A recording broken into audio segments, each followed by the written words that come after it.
Between 1950 and 1970, more than 200,000 lunch counters operated across the United States. 200,000, one on every main street, one inside every Woolworths, one attached to every bus station, every hardware store, every small-town pharmacy in America. You sat on a stool.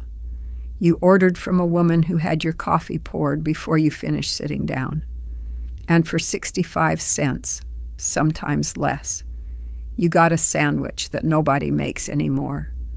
Then McDonald's came to town. Then the rent went up. Then the counter woman retired and nobody took her place. Then the stool got removed, and the space became a drive-through window. And the sandwiches, 15 of them, that fed shift workers and secretaries and schoolchildren and traveling salesmen for 30 years, disappeared so quietly that most people under 50 have never heard of them. We did not just lose the sandwiches. We lost the room where they were eaten, the counter, the stool, the woman who knew your order before you gave it, the sound of a spatula on a flat iron griddle at 11 in the morning on a Tuesday. What you are about to hear are 15 real sandwiches that American diners and lunch counters served every single day from the 1940s through the 1960s. Each one had a price. Each one had a story. And each one was buried the moment a drive-through window opened on the edge of town. If you have never subscribed to this channel, do it now, because these meals deserve to be remembered. We are going through all 15. At the end, I have a challenge for you. Stay until the end. Let us begin. Before we get into these 15 forgotten sandwiches, if you are watching this and you are not yet subscribed, please do that now. Every week we bring back meals that fed entire generations, and most people have never heard of them. Number 1, the patty melt. In 1952, a patty melt at a lunch counter cost 35 cents. That bought you a quarter-pound beef patty pressed flat on a griddle until the edges went dark and crisp. Caramelized onions cooked low and slow in butter for 20 minutes until they turned amber and sweet. 2 slices of Swiss cheese melted over both, all of it pressed between 2 slices of rye bread, buttered on the outside, griddled until the bread went golden, and the cheese pulled in strings when you lifted half. It was not a hamburger. It was not a grilled cheese. It was something that existed only at the lunch counter, something that required a flat iron griddle, a practiced hand, and the patience to caramelize onions properly. Nobody rushed the onions. The counter woman knew that. The patty melt appeared in diners across California in the late 1940s and spread east through the 1950s. By 1960, it was on every lunch counter menu in America. By 1975, it had started disappearing. By 1990, you could only find it in the kind of diner that had not changed anything since 1965. Those diners are almost gone now, and the patty melt went with them. Number 2, the deviled ham sandwich. A deviled ham sandwich at a lunch counter in 1955 cost 22 cents. Deviled ham was not canned ham. It was a spread, cooked ham ground fine, mixed with yellow mustard, a spoon of sweet pickle relish, a pinch of cayenne pepper, and enough mayonnaise to hold it together. You made a batch on Monday morning, and it lasted the week. You served it cold on white bread with 1 leaf of iceberg lettuce. The texture was soft and dense. The flavor was salty, slightly sweet from the relish, with a back heat from the cayenne that arrived after you swallowed. It was the kind of sandwich that ate fast and left you satisfied without weighing you down. Every counter woman had her own version: more mustard, less relish, a splash of Worcestershire sauce, The recipe was never written down. It lived in the hands that made it. Armour and Underwood both sold canned deviled ham. You can still find it in some grocery stores today. But the version made from scratch, with leftover ham and a meat grinder, and a woman who adjusted the seasoning by taste, that version is gone. It went the moment the last lunch counter that made it from scratch closed its doors. Number 3, the hot hamburger sandwich. In 1958, a hot hamburger sandwich cost 40 cents. This was not a burger in a bun. This was an open-faced sandwich, a thick slice of white bread laid flat on the plate, a hand-formed beef patty placed directly on top of the bread, and brown gravy poured over everything until the bread began to soften and the gravy pooled around the edges of the plate. You ate it with a fork. You did not pick it up. The gravy was made from the drippings of whatever meat had been cooked that morning: beef fat, flour, beef broth, a splash of Worcestershire sauce, black pepper. It was dark and savory and slightly thick. It turned the bread underneath into something between toast and stuffing. The hot hamburger sandwich was the working man's meal. The factory worker who had 40 minutes for lunch and needed something that would carry him through until 6 in the evening. It was built for fuel. It was built for satisfaction. It asked nothing of you except that you sit down and eat it. No fast food chain ever put it on a menu. You cannot eat it through a drive-through window. It required a plate, a fork, a counter, and a woman who knew how to make gravy from drippings. All 4 of those things are now almost impossible to find in the same place. Number 4, the pimento cheese sandwich. A pimento cheese sandwich at a Southern lunch counter in 1953 cost 18 cents. Pimento cheese was made in the kitchen every morning. Sharp cheddar grated by hand, never pre-shredded, mixed with cream cheese softened to room temperature, diced pimentos from a jar, a spoon of Duke's mayonnaise, a pinch of cayenne, salt, and black pepper.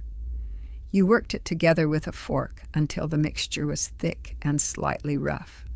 Not smooth, never smooth. You spread it cold and thick on white sandwich bread. No lettuce, no tomato.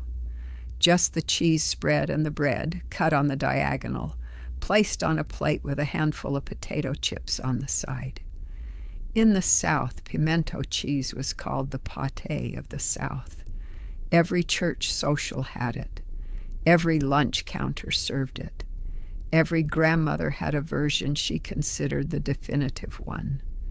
The version made with Duke's mayonnaise and hand-grated sharp cheddar is still made in Southern home kitchens today. But the lunch counter version, made in a large batch every morning, served cold on white bread for under 20 cents. That version disappeared when the counters closed. Pimento cheese is not gone. The lunch counter that made it its centerpiece is. Number 5, the egg salad sandwich.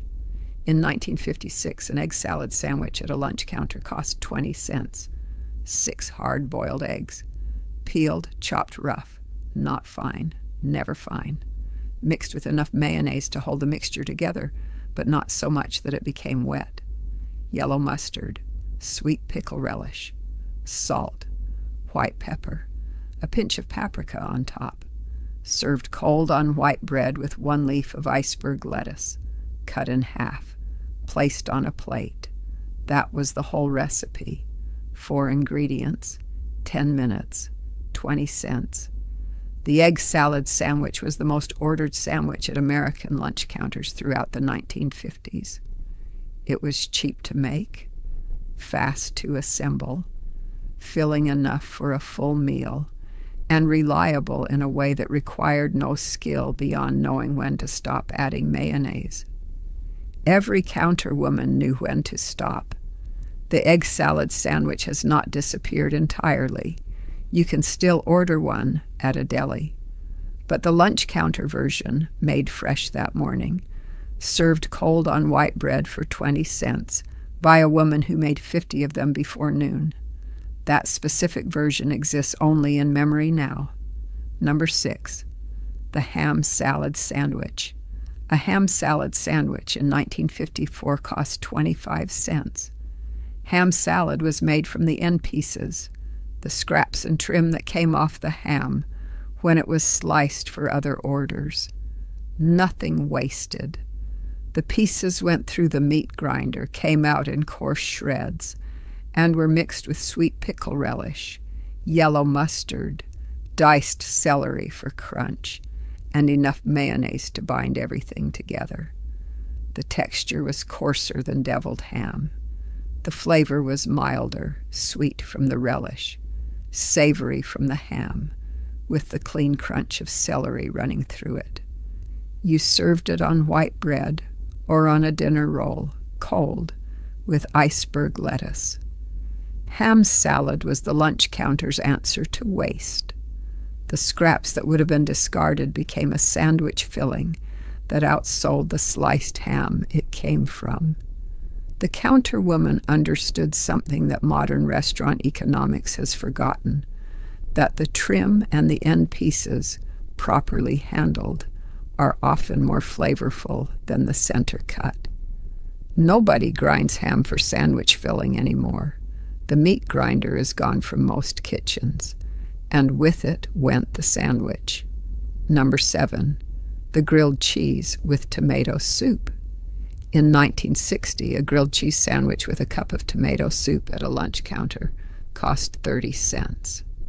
The grilled cheese was made on white sandwich bread, never sourdough, never artisan, with American cheese, 2 slices, laid flat on bread that had been buttered on the outside with real butter, into a hot skillet or onto the flat iron griddle, pressed with a spatula, flipped once when the bottom went golden, done when the cheese had melted completely, and both sides were the same dark gold.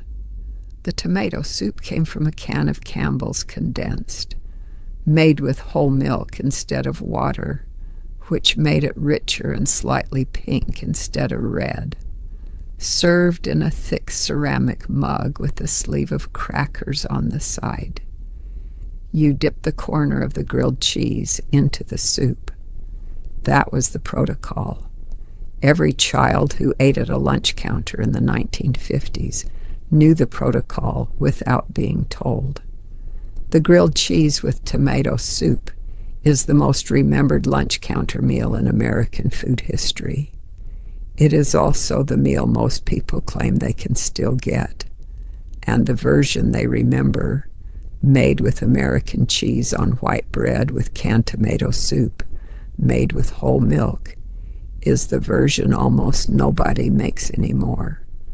The modern version has Gruyere and roasted tomatoes and costs $16. It is a different meal entirely. Number 8, the club sandwich.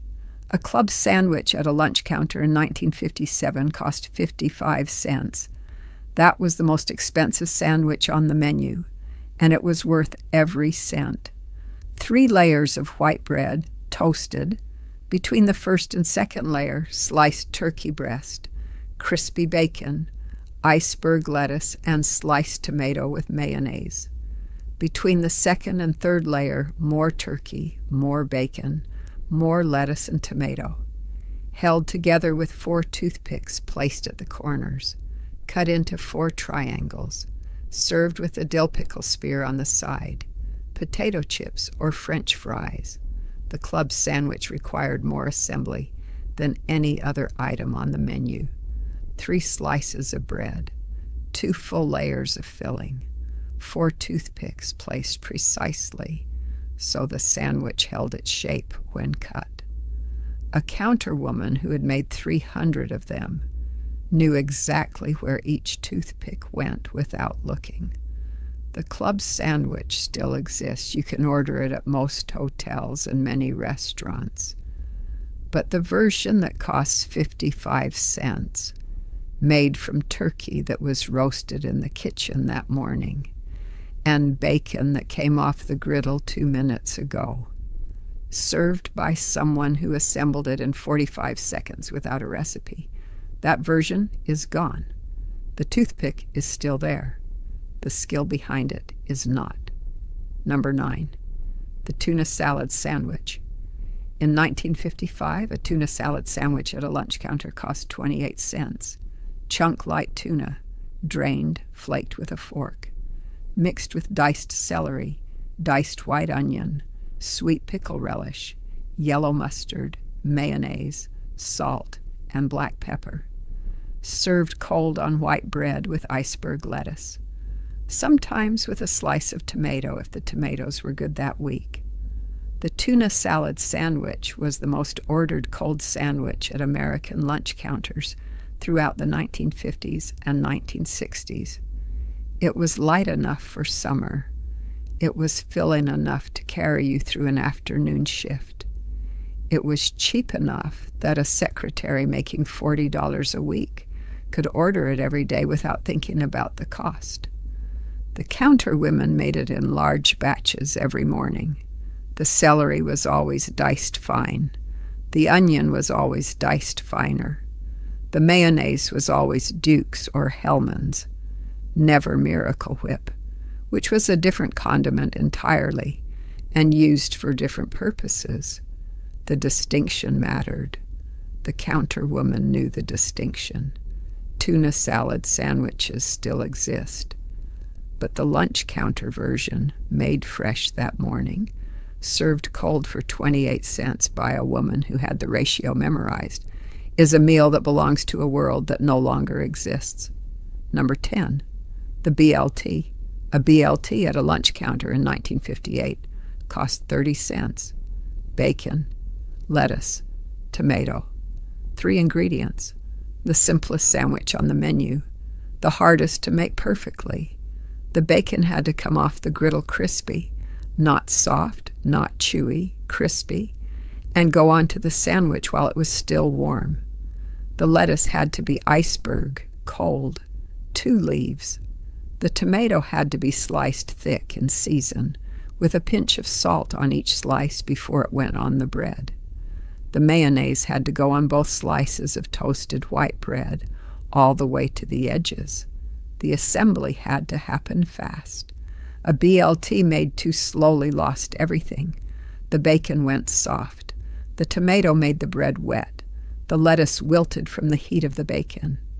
The counter woman who made BLTs understood that a simple sandwich was not an easy sandwich. Simple meant there was nowhere to hide. Every element had to be exactly right. The BLT has not disappeared. You can order one almost anywhere. But the version made with bacon that came off a flat iron griddle 30 seconds ago, on white bread toasted on that same griddle, with a tomato that came from a farm within 50 miles. That version disappeared the moment industrial food arrived and the counter closed.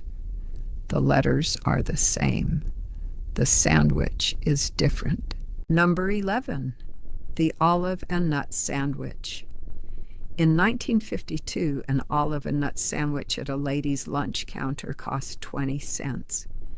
This sandwich has almost completely disappeared from American food memory. Most people under 60 have never heard of it. Cream cheese softened to room temperature. Pimento stuffed green olives chopped rough. Walnuts or pecans chopped fine. Mixed together with enough mayonnaise to make the mixture spreadable. Salt and white pepper. Spread thick on white sandwich bread. No lettuce. No tomato. Just the cream cheese mixture on the bread, cut in half. Served on a china plate at the kind of lunch counter that had tablecloths instead of stools. The olive and nut sandwich was a ladies' luncheon sandwich. Served at the lunch counters inside department stores. at the tea rooms that occupied the upper floors of Woolworths and Marshall Fields, at the restaurants inside hotels that catered to women shopping downtown on a Wednesday afternoon. Those women ate daintily. They ate slowly. They ate things that required some refinement to appreciate. The brininess of the olive against the richness of the cream cheese. The crunch of the walnut against the softness of the bread. Those lunchrooms are gone. The department stores that house them are largely gone. And the olive and nut sandwich went with them so completely that most people today would not recognize it as food. It was food. It was very good food. And it is lost. Number 12, the horseshoe sandwich. In Springfield, Illinois in 1960, a horseshoe sandwich cost 65 cents. This was the most regional sandwich on any lunch counter menu. Invented in Springfield in 1928, beloved throughout central Illinois, almost completely unknown outside it. A thick slice of white bread or Texas toast placed flat on a plate. 2 hamburger patties or a thick slice of ham placed on top of the bread. A full order of French fries laid over the meat, covering it completely. And then, over everything, a sauce. A cheese sauce made from sharp cheddar, butter, flour, whole milk, yellow mustard, and Worcestershire sauce. Poured hot over the entire construction until everything disappeared under a golden blanket. You did not pick this up. You did not fold it. You ate it with a fork and a spoon, and you took your time. The horseshoe was named for its shape. The ham slice curved like a horseshoe, the fries like the nails, the plate like the anvil. The counter women in Springfield who made it considered it a point of civic pride. Visitors to the city ordered it by name. Locals argued about whose version was the definitive one. Outside of Springfield and a handful of surrounding towns, the horseshoe sandwich has never existed. Inside Springfield, it still does, barely.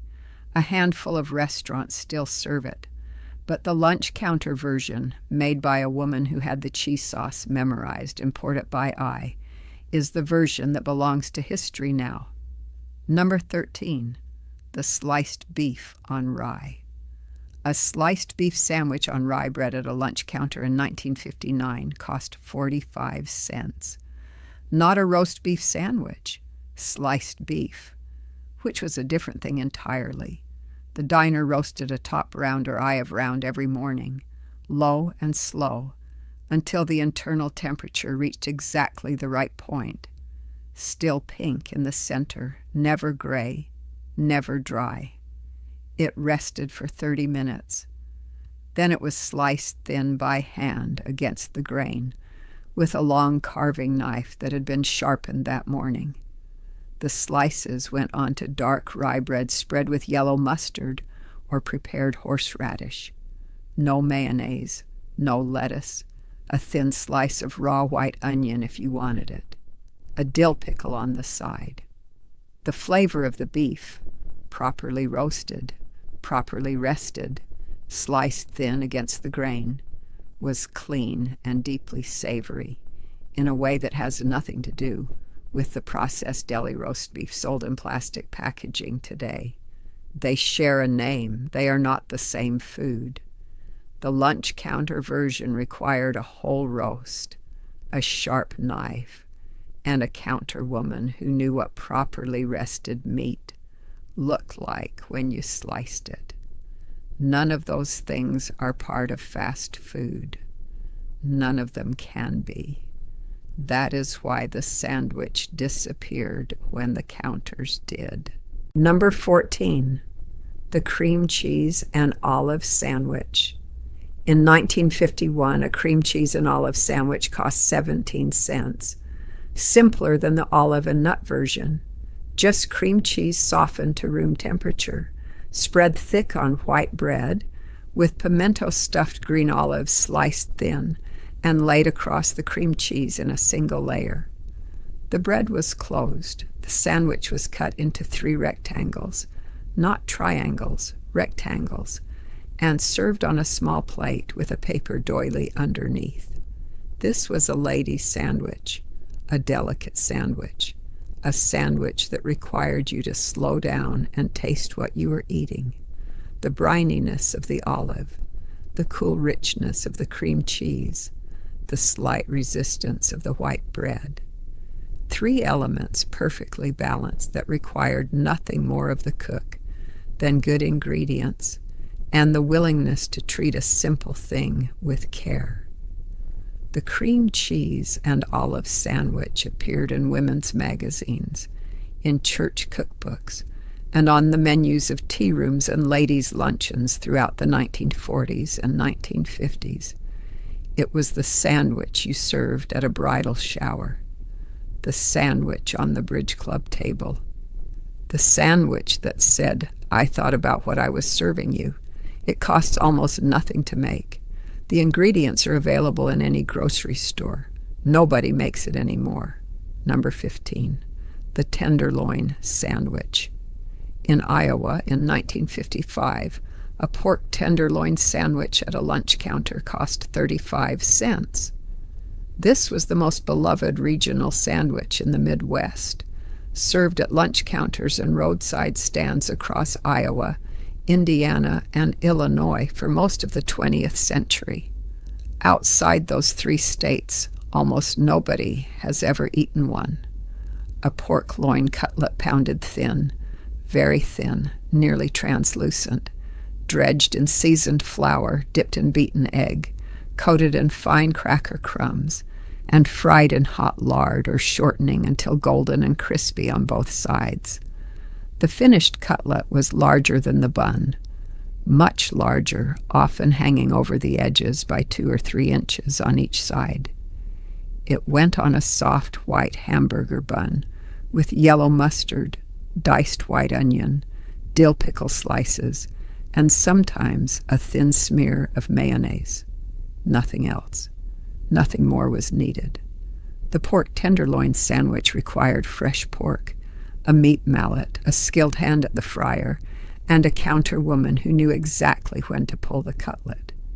It could not be frozen. It could not be pre-made. It had to be cooked to order and eaten immediately, while the crust was still crackling. Fast food cannot make a pork tenderloin sandwich. The process does not fit the model, and so it did not survive the transition. In Iowa, you can still find it, at the right diner, on the right road, if you know where to look. But the version made at a lunch counter in 1955, fried in lard by a woman who had done it 1,000 times, served on a soft bun for 35 cents. That version is almost entirely gone. It was the best sandwich on any menu in the Midwest, and almost nobody outside the Midwest ever got to eat it. 15 sandwiches, 15 meals that built the American lunch counter. Not one of them required a fryer the size of a car. Not one required a supply chain that spanned 3 continents. Not one required a menu board with 100 items and a drive-through speaker that crackles when it rains. They required a counter, a griddle, a woman who came in at 6 in the morning and knew what she was doing, and a room where you could sit on a stool and eat something made for you by someone who had made it 10,000 times and still cared how it came out. We did not just lose the sandwiches when the lunch counters closed. We lost the pace of a meal that had nowhere to rush to. We lost the counter stool that meant you were not eating alone, even if you had come in alone. We lost the woman who poured your coffee before you asked and remembered that you took it black. That is what fast food replaced. Not the food, the room, the pace, the person. Here is my challenge. Pick one of these sandwiches this week. Make it at home. Make it the way the counterwoman made it, with care, without rushing, with ingredients that are worth tasting. And then come back here and tell me in the comments, which one did you make, and did it taste like something you remembered? I read every single comment. The vanished kitchen. Some flavors deserve to be remembered.